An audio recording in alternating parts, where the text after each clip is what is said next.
அதிசயங்கள் செய்கிறவர் நம் அருகில் இருக்கிறார். அற்புதங்கள் செய்கிறவர் என்றும் நமக்குள் வசிக்கிறார். தீத்து 2ஆம் அதிகாரம் 14-15. பாவத்தின் அடிமைத்தனம். அவர் நம்மை சகல அக்கிரமங்களினின்று மீட்டுக்கொண்டு தமக்குரிய சொந்த ஜனங்களாயும் நற்கிரியைகளை செய்ய பக்தி வைராக்கியம் உள்ளவர்களாகவும் நம்மை சுத்திகரிக்கும்படி நமக்காக தம்மை தாமே ஒப்பு கொடுத்தார். இவைகளை நீ பேசி போதித்து சகல அதிகாரத்தோடும் கடிந்து கொள். ஒருவனும் உன்னை அசட்டை பண்ண இடம் கொடுக்காதிருப்பாயா. பாவத்தின் அடிமைத்தனத்திலே இருக்கிற ஜனங்களை விடுதலையாக்கும்படி கடிந்து கொண்டு அதிகாரத்தோடு போதி அப்படிங்கிறார். ஒரு அடிமை, அந்த அடிமை விடுதலையாகணும்னா அவனால் தானாக விடுதலையாக முடியாது. அவன் எஜமானால் அவன் விலை கொடுத்து மீட்கப்பட்டு வந்திருக்கிறான்.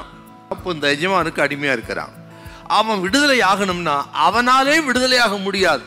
ஏனென்றால் விடுதலையாவதுக்கு அவன் அந்த பணத்தை கொடுக்கணும், அப்பதான் விடுதலையாக முடியும். அவனும் அந்த எந்த சொத்து பத்து பணம் இல்லாத தரித்திரனா இருக்கிறான். ஆகவே அவனால் தன்னைத்தாமே விடுதலையாக்கிக் கொள்ள முடியாது. ஒருவர் அவனை அந்த கிரயத்தை கொடுத்து விலையை கொடுத்து விடுதலையாக்க வேண்டும். ஒரு காலத்தில் நீங்களும் நானும் பாவத்தில் அடிமையா இருந்தோம், அக்கிரமத்துக்கு அடியா இருந்தோம், சாபத்துக்கும் விக்கிர ஆராதனைக்கும் பலவிதமான தீய பழக்கங்களுக்கு அடிமையா இருந்தோம். நம்மை நாமே விடுதலையாக்கிக் கொள்வதற்கு முடியாத நிலைமையில் இருந்தோம். ஆகவே தான் ரோமர் 6ஆம் அதிகாரத்தில் நம்ம பார்க்கிறோம், வாசிக்கும் பொழுது நம்மை நாமே விடுதலையாக்க முடியாமல் இருந்த பாவிகள். அப்படி விடுதலையாக்க முடியாமல் இருந்த நம்மை ஆண்டவர் இயேசு அவர் ரத்தத்தை நமக்காக சிந்தி விலைக்கிரமையாய் கொடுத்து நம்ம எல்லாம் மீட்டெடுத்தார். இந்த அடிமைத்தனத்திலிருந்து நம்ம விடுவிக்க இயேசு விலைக்கிரயம் கொடுத்தார். அவருடைய சிலுவை மரணத்தினால் ரத்தத்தினால்.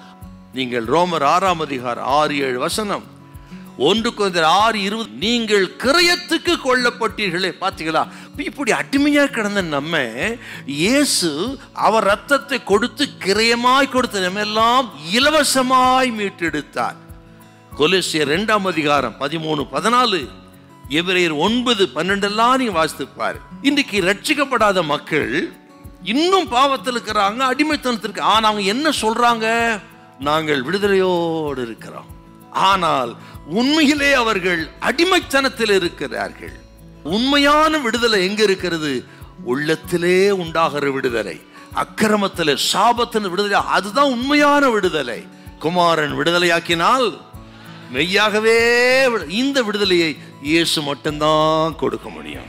ஹல்லேலூயா, ஹல்லேலூயா.